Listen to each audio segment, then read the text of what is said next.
부활하신 예수님의 모습을 항상 우리가 보면은 그 얼굴이나 몸에 광채가 나는 것을 보게 됩니다. 여기서도 약간 그런 모습이 보이죠. 제가 이제 이 스마트폰에 챗GPT 앱이 있습니다. 지금 그걸 좀 해 보거든요. 그거 해 보면 명령하면 명령한 대로 이미지를 만들어내고 그림을 만들어냅니다.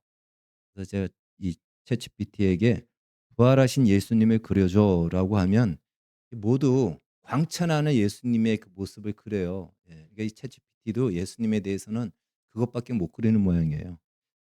만약에 예수님이 광채가 났다면 오늘 우리가 읽은 본문 앞에 마리아가 나오는데 마리아가 예수님을 보고 못 알아보거든요. 광채가 났다면 왜 못 알아봤습니까? 또 누가복음에 보면은 엠마오로 내려가던 두 제자에게 예수님이 나타나시는데 만약에 광채가 나고 특별한 어떤 이 세상 사람이 아닌 것 같다라면 알아봤겠죠. 혹은 최소한 "혹시 예수님?" 뭐 이렇게라도, 예, 그렇게라도 하지 않았을 겁니까? 그런데 성경을 보면 그들은 전혀 알아보지를 못합니다. 전혀 알아보지 못합니다. 그건 다른 말로 부활하신 예수님에게 무슨 광채가 나든가 특별한 무슨 오로라가 막 생기든가 그러지 않았다라는 것입니다. 그냥 흔히 주변에서 우리가 쉽게 보는 보통 사람의 모습이었다라는 것을 말해 주고 있습니다. 주말에 예수님이 부활하셨지만 그 부활하신 모습을 내 눈으로 보았다고 하여서 예수님을 믿을 수 있는 것이 아니라는 것입니다. 마태복음을 보면 무덤을 지키던 군인들은 이 천사가 내려와서 돌문을 열고 그 안에 예수님의 시신이 사라지고 부활하신 것을 그들은 자기들이 그것을 지켰기 때문에 알고 있었거든요. 부활하셨구나. 말한 대로 진짜 부활했구나. 살아났구나. 그건 사라진 거죠. 그걸 가장 가까이 있던 군인들이 알고 있었습니다. 부활하셨다라는 사실을 알았습니다. 그럼에도 불구하고 그들은 자기보다 높은 지위에 있는 사람들이 돈을 주면서 부활했다라고 소문내지 말고 시신을 누가 도둑질해 갔다 가져갔다 훔쳐갔다라고 소문을 내라 하면서 돈을 주니까 그들은 돈을 받고 예수님의 시신을 누군가가 훔쳐갔다 이렇게 소문을 내기 시작합니다. 이 마태복음에 기록됩니다.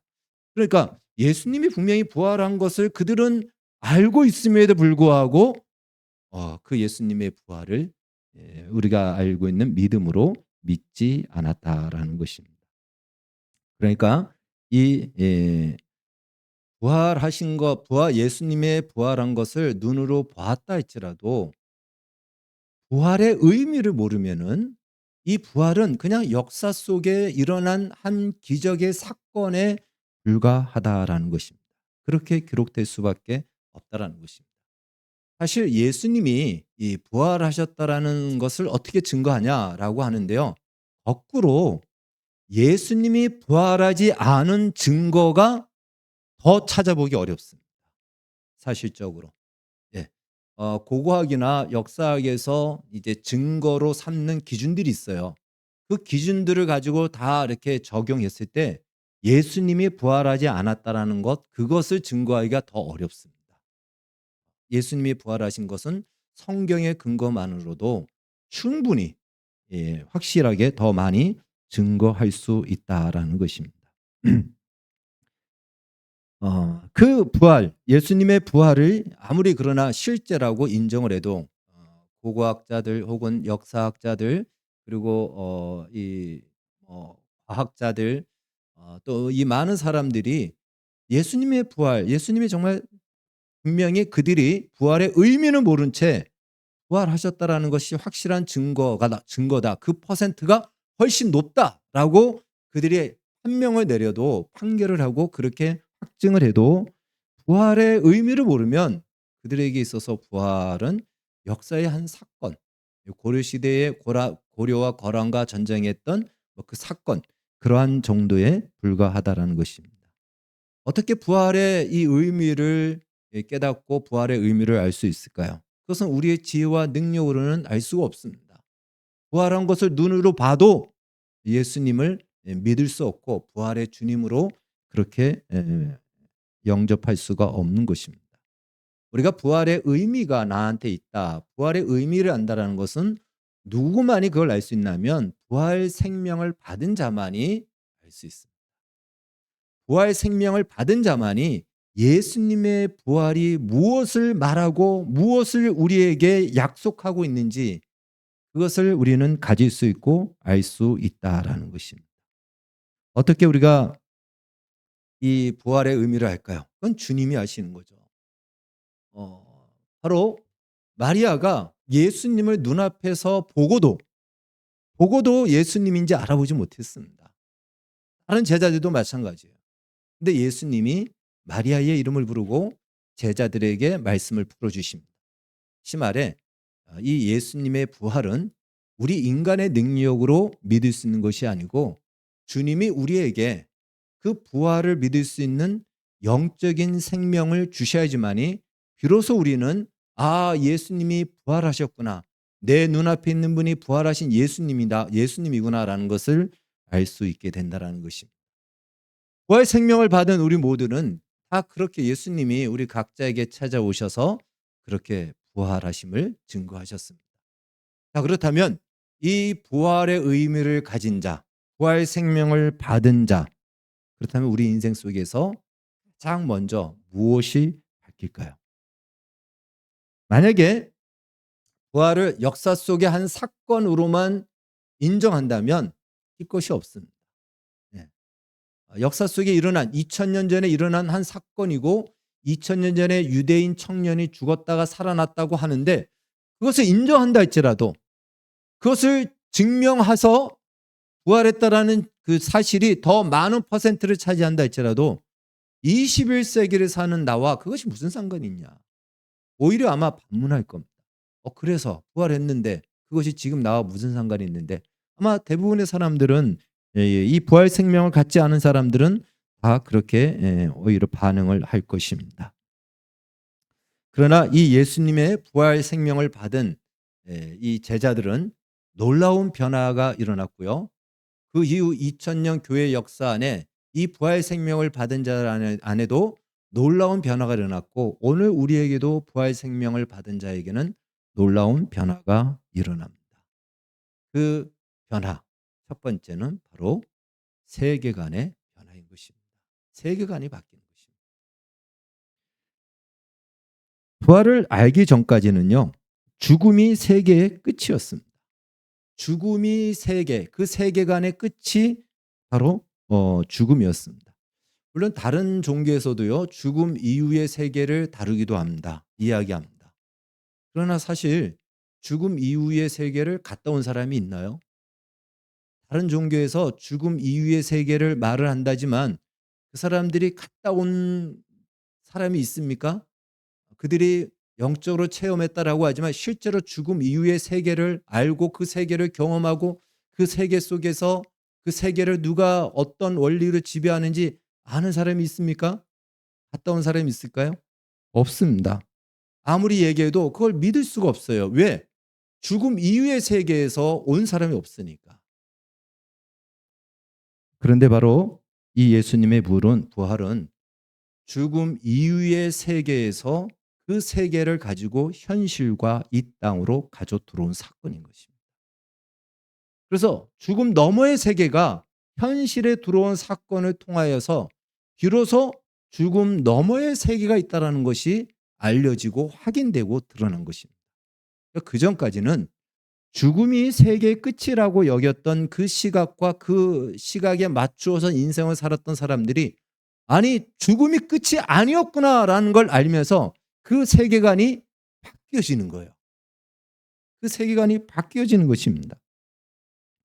사실 크리스찬들은 그런 의미에서 지금 이 세상을 살지만 죽음 너머의 세계가 지금 현실 속에 들어와서 우리는 두 세계를 사는 것이다 라고 말씀드렸습니다. 예수님의 부활은 죽음 너머의 세계를 이 현실과 연결시켜 준 거예요. 그래서 우리는 이 예수님의 부활을 통해서 죽음 너머의 세계, 죽음 안에 있는 세력들이 손댈 수 없는 그 세계가 있다는 것을 우리는 비로소 확인하게 됐고 또 그것이 우리의 세계관이 된 것입니다. 그래서 세계관의 변화가 일어났어요. 죽음이 끝인 줄 알았는데 끝이 아니네. 죽음 너머의 세계가 있네. 예수님이 그 증거로 부활하셔서 이 땅에 오셨네. 우리의 세계관은 이제 어디로 확장될까요? 죽음 너머의 세계, 부활의 세계로 우리는 그 세계관이 넘어가는 거예요. 세계관에 이런 변화가 일어난 것은요. 그렇다면 이 땅을 살아가는 우리 현실에 우리가 구체적으로 행동하고 말하고 선택해야 되는 우리 삶의 피의 기준이 바뀔 수밖에 없다라는 것입니다. 죽음이 끝이었던 세상에서는 그 죽음이 지배하는 가치관 속에서 살아야 됩니다. 그래서 죽음이 지배하는 세상의 가치관은요. 그 가치관 자체가 이미 죽음이 끝이기 때문에 세상의 가치관은 다 죽음으로 끝나는 것들입니다. 그러나 이제 죽음 너머에 세계가 있다는 것을 우리가 알게 되었다면 그럼 우리는 어떻게 살아야 될까요? 그 세계관에 맞추어서 우리의 인생과 우리의 현실을 살아가야 된다라는 것입니다. 뿐만 아니라 우리는 예수님으로부터 이 부활의 세계를 약속을 받았기 때문에 내가 갈 죽음의 이후의 세계를 생각하지 않고 현실을 한다는 것은 그것은 한번 생각을 해봐야 되겠죠. 내가 정말 그 부활을 믿는 것인가. 과거에 70년대에 사우디에 우리나라 분들이 많이 가서 일을 하고 돈을 벌었지 않습니까? 그래서 그분들은 다시 한국에 와서 살 걸 생각하고 열심히 일을 하면서 한국에서 살 것을 맞추어서 돈을 벌고 돈을 보내며 자신의 삶을 굉장히 전략하면서 살았습니다. 많은 분들이. 만약에 그들이 그 땅에서 살 것이 목적이었다면 그렇게 살 필요가 없겠죠.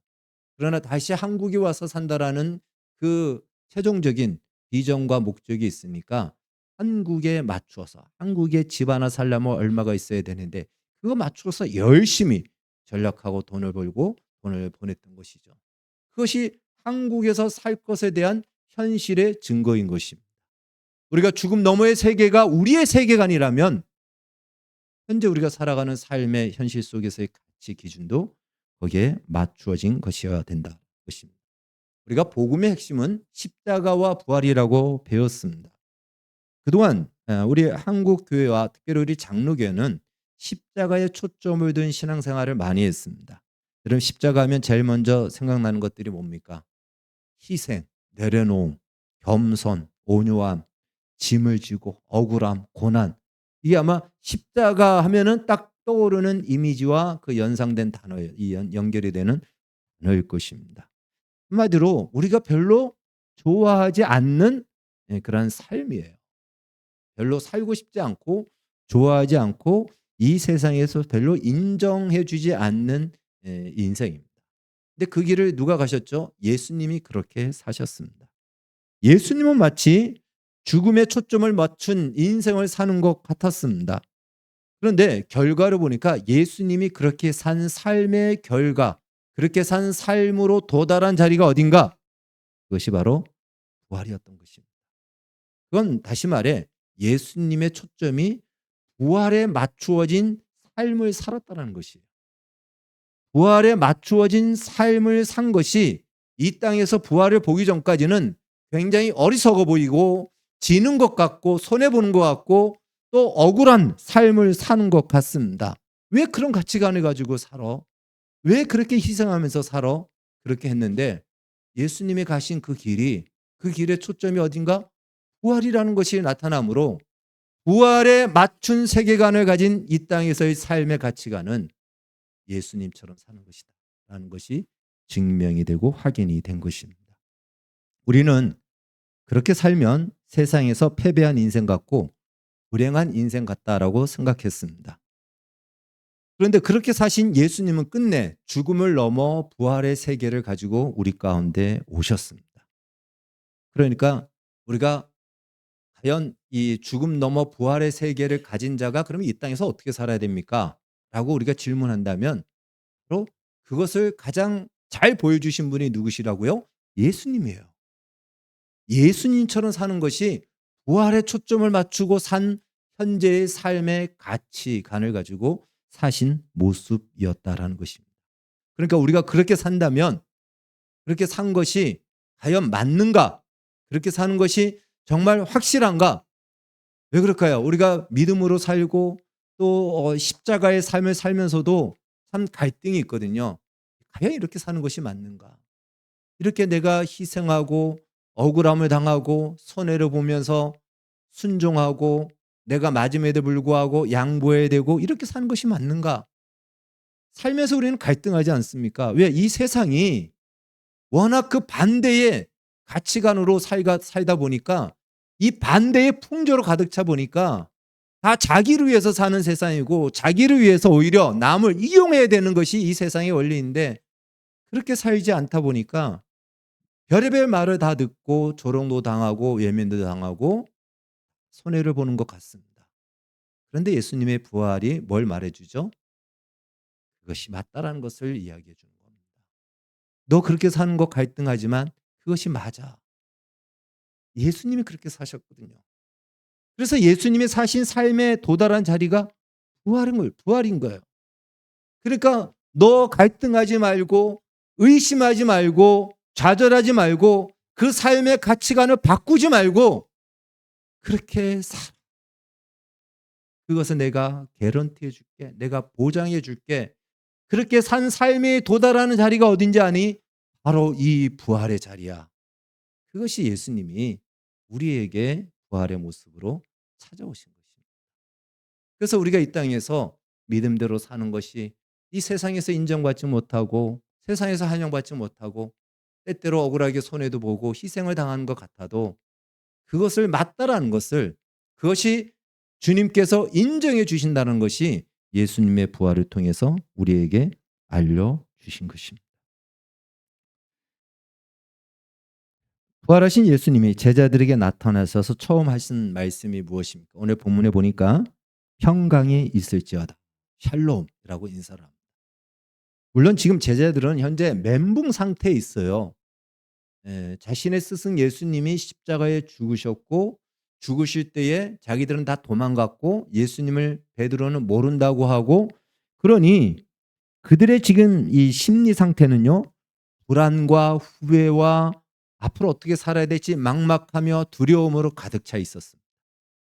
더군다나 그런데 막 이 마리아와 여자들이 예수님 부활했다고 말하는데 이거 완전 혼돈이죠. 예수님이 부활했다 그러고 예수님의 시신도 안 보이고 정말 이 제자들 입장에서는 얼마나 두려움에 있는 그 상태입니까? 그들에게 찾아오셔서 예수님이 샬롬 평안하라 평강이 있을지어다라고 말씀하시는 것은 이제 그들의 그 모든 멘붕 상태 혼돈과 혼란의 상태를 안정시키는 그것을 말씀하시는 것이기도 합니다. 그러나 예수님이 전하신 이 평강은 단순히 그 현재 혼란한 상태에서 정리되고 안정된 그 문제가 마치 사라진 그 정도가 아니고 이 평강이 담겨 있는 더 깊은 의미는 무엇일까요? 그것은 죽음이 지배하는 세상이 이제 끝났다.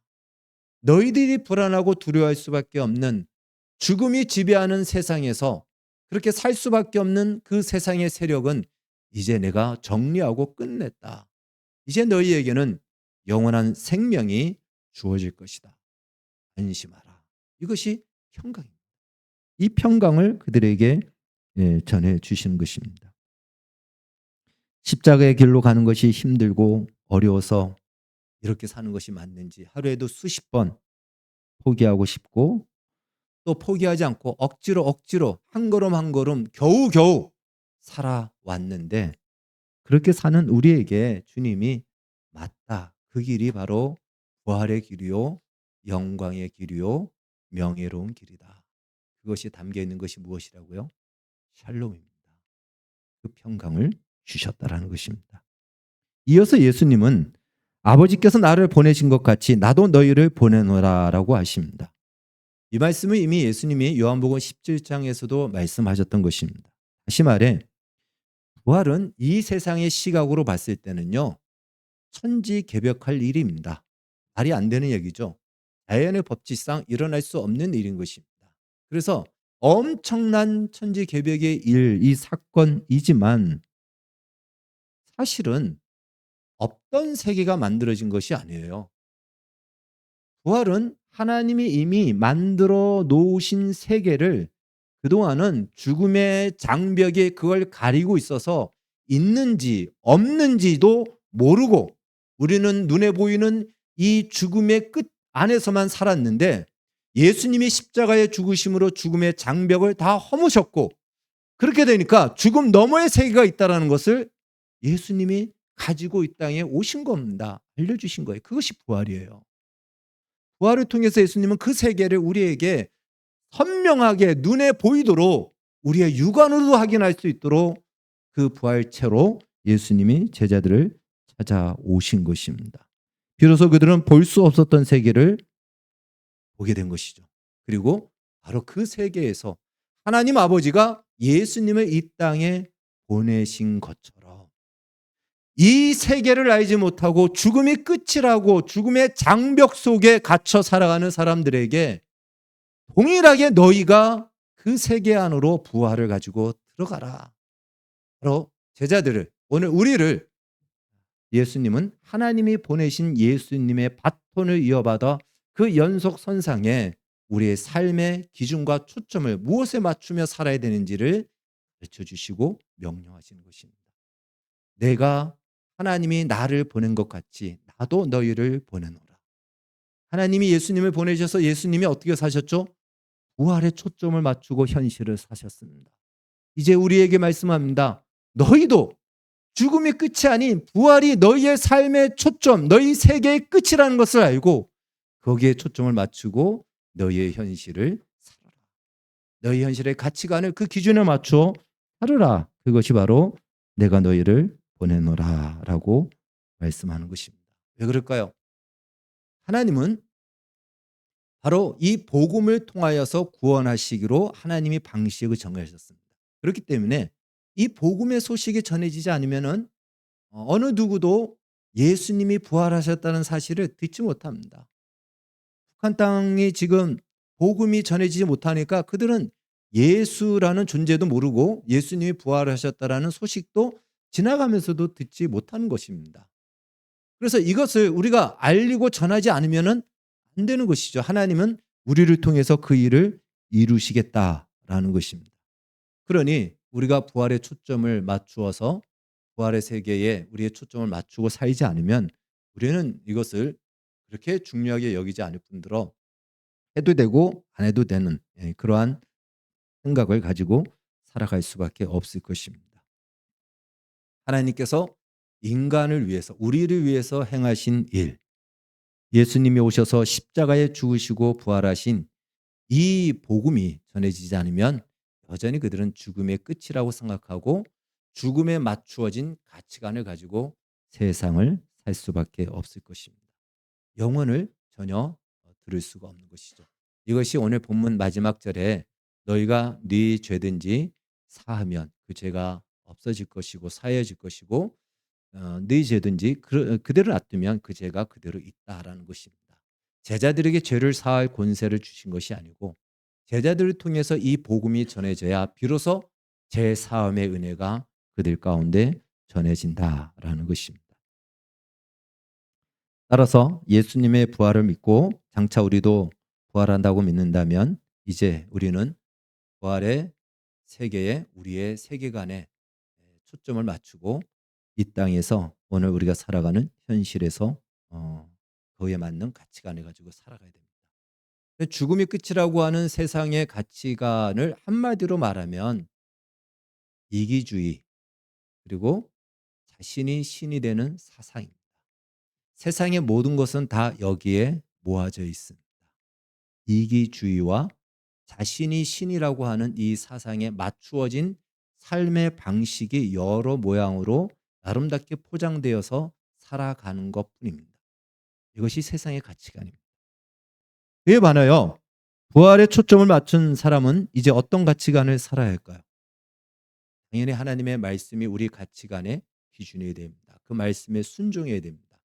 그것을 예수님이 요약해 주셨어요. 율법을 요약하여 말씀하시기를 마음과 힘과 뜻을 다하여 주 너희 하나님을 사랑하고 이와 같이 내 이웃을 내 몸과 같이 사랑하라라고 말씀하십니다. 즉 부활의 세계관에 가진 부활의 세계를 바라보는 사람이 살아가는 우리 이 땅에서의 가치관의 핵심은 사랑이라는 것입니다. 성경은 사랑을 무엇이라고 얘기합니까? 여러 이야기를 합니다. 사랑은 오래 참고 온유하며 시기하지 않으며 무례하지 아니하며 자기 유익을 구하지 않고 자랑하지 않으며 성내지 아니하며 진리와 함께 기뻐한다. 우리가 살아가는 삶의 가치의 기준이 이것이 되기를 바라겠습니다. 최소한 내 가족을 그렇게 사랑하도록 힘쓰십시오. 그리고 교회 식구들을 그렇게 사랑하도록 힘쓰십시오. 그리고 더 나아가서 내 직장과 이웃까지도 하십시오. 우리는 한꺼번에 다 할 수 없습니다. 우리는 그냥 그래도 어떤 조건이 있어야 그나마 이 사랑을 실천할 수 있는 힘을 가져요. 그 조건이 무엇이죠? 가족이기 때문에. 그 조건이 무엇이죠? 우리 교회 식구이기 때문에. 우리는 이런 조건 없이 이웃을 사랑한다는 것은 우린 그만한 실력이 되지 못합니다. 그러나 그것이 부활의 세계관을 가지고 있는 사람이 살아가야 될 이 땅에서의 가치 기준의 핵심입니다. 그것이 바로 십자가의 길을 가는 것입니다. 사랑하기 때문에 십자가의 길을 가기 때문에 희생하고 억울함을 당해도 악을 악으로 갚지 않고 충성하고 고난을 당해도 믿음의 길을 지켜갈 수 있는 것입니다. 마치 나 혼자만 수고하는 것 같고 나 혼자 소갈이 하는 것 같고 나만 손해보는 것 같습니다. 그렇기 때문에 믿음이 없이는 이 길을 갈 수가 없는 것입니다. 부활 생명을 받았다라는 것은 바로 우리가 믿음을 가졌다라는 것이에요. 이 믿음은 내가 선택할 수 있는 것이 아니에요. 하나님이 우리에게 주셨습니다. 이 믿음이 우리 안에서 꽃 피우도록, 이 믿음이 우리 안에서 활짝 힘을 얻도록 우리가 그 길을 열어줘야 되는 것입니다. 그러나 사실 우리가 믿음으로 사는, 그래서 고난도 받고 억울함도 당하고 희생을 하는 그것이야말로 부활의 영광이 이 땅에 와서 우리 속에 들어와 있는 변장되어 있는 한 조각이라는 것을 기억하십시오. 예수님이 그 조각을 사셨고 그 조각의 끝이 부활로 나타나셨고 보여주신 것입니다. 우리가 인생을 다 하고 다 마칠 때에 나중에 무엇을 후회할까요? 이 믿음대로 살지 않은 것을 가장 많이 후회할 것 같아요. 예수를 믿지 않는 사람들은 무엇을 후회할지는 모르겠습니다. 예수 믿은 사람은 좀 더 하나님 앞에 예배를 드리고 좀 더 하나님의 말씀에 순종하며 살았으면 좋았을 걸. 그것이 가장 후회스러운 마음을 갖지 않을까 이런 생각이 듭니다. 좀 더 하나님의 말씀대로 내가 순종하고 내가 희생하고 내가 사랑하고 기다려주고 충성하고 좀 더 수고하면 좋았을 걸. 그것이 아마 부활의 세계를 바라보며 산 사람의 마지막의 모습일 것입니다. 물론 그렇게 살지 못했다고 해서 너 부활 끝이야, 저기 구원 끝이야 그러지는 않을 겁니다. 다시 말해 우리가 부활의 영광에 이를 때에 그 영광의 흔적이 이 땅에서는 고난과 수고와 애씀과 억울함과 손해보는 것으로 우리의 인생 속에 조각조각 쌓여진 것들이 영광으로, 더 큰 영광으로 나타날 것이다 라는 것입니다. 부활은 예수님이 사신 것처럼 사는 것이 맞다라는 것을 확실하게 보증하고 증거한 증거인 것입니다. 그렇게 살아간 자리의 끝이 부활이라는 것이죠. 그래서 단순히 죽었다 살아난 사건으로만 기억한다면 그것은 오늘 우리에게 아무런 의미와 가치와 또 능력도 없는 것입니다. 따라서 2024년 이 부활절을 맞으면서 예수님의 부활이 무슨 의미를 우리에게 주고 있는가? 그 부활이 나에게 무엇을 바꾸어 주셨는가? 우리도 모르는 사이에 우리는 주님의 약속한 나라를 바라보잖아요. 이미 우리의 세계관이 바뀐 거예요. 그렇다면 그 바뀐 세계관에 맞춘 오늘의 내 삶, 가치의 기준을 무엇을 두고 살 것인가? 이것을 우리가 다시 한번 되짚어서 우리에게 인생이 다하는 날까지 우리가 믿음으로 사는 것이 큰 동력과 동기부여가 되는 이 부활 맞아, 거짓이 아니야, 이 길이 맞아, 이 믿음의 길이 반드시 부활로 이루어지는 것이야 라는 이것을 확인하여 부활의 능력으로 이 땅을 살아가는 우리 모두가 되어지기를 주의 이름으로 축원합니다. 기도하겠습니다. 주님 감사합니다. 부활의 권능을 우리에게 주셔서 이 땅을 살아가면서 결코 믿음대로 살면서 주저하지 않고 담대하게 살게 하여 주시고 그 길이 맞다라는 것을 부활을 통해서 확인하였은즉 주저없이 갈등 없이 용기를 내어 하나님 말씀과 믿음으로 순종하며 살게 하여 주시옵소서. 예수님의 이름으로 기도하옵나이다. 아멘.